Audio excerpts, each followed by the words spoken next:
The Niagara-on-the-Lake Horticultural Society is inviting you for a stroll through this beautiful garden. It's one of 10 on the Society's annual tour happening this weekend.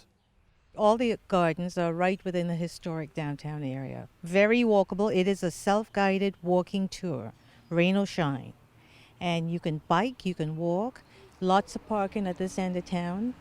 So come on down. How did the Society choose these 10 gardens?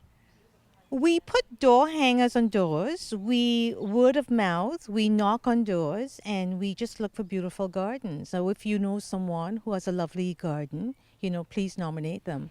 And then we talk to the owners, and we have to obviously get their permission. The Horticultural Society tries to offer visitors diversity on the tour.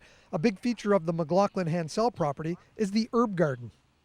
Well, I think when they come through, what people often notice is the herb garden for sure, with the sundial in the middle. I think the traditional porch with people sitting on it always attracts them, and the herb garden is a particular feature. I think the color.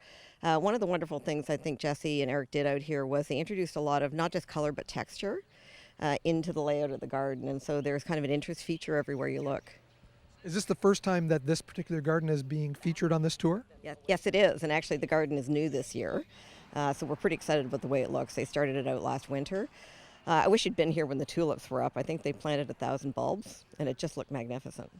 Are you at all nervous having people walking through your garden all day on Saturday? Oh, no, not at all. We've been on the garden tour, and I think people are genuinely interested in the plants. I think it's a really lovely day. The Bedell Garden on Queen Street has been in the family for over 150 years. The grounds are a labor of love for Barb and her husband. You'll see a little bit of some formal garden over there.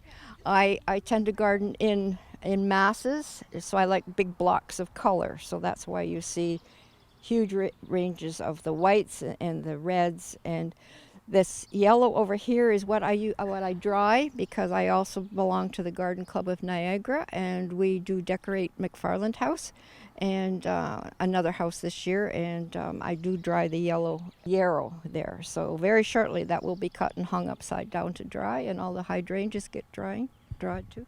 Besides family and friends, who else gets to see this garden beyond the garden tour? Not too many, except my friends. So, and as you just saw, the public try to get in free of charge now and then. But a lot of people look over the gate and come in. Yeah, but it's just my husband and I enjoy it, and I kind of a solitary soul with my garden. Cindy, how many members are there in the Horticultural Society? We're lucky to have close to 300 members, and all of our members are very engaged and very involved in the society and various volunteer efforts. It must be great to be able to show off these 10 gardens every year. It's wonderful. It's our key fundraiser, as you say. This is our 26th year. Our garden tour will be next Saturday. Starting probably next month, we will start to recruit the gardens for next year. So it's a year-long effort, but we enjoy it and we love having it. And we love being able to open up our members' gardens to the public. Last year, 1,000 visitors came through. What are you hoping for this year? We are hoping for 1,000 or 1,000 plus. Would be lovely.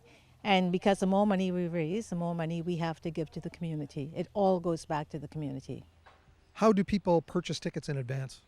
They can go online at our website, and they can purchase tickets online, or Maury Gardens, or Seaway, or the Chamber of Commerce. And then day of tour, they can get it at Maury Gardens on the way in, or any garden. You can stop and buy a ticket. All 10 gardens are located in the downtown Niagara-on-the-Lake area. Visit the website for more information and to see a map.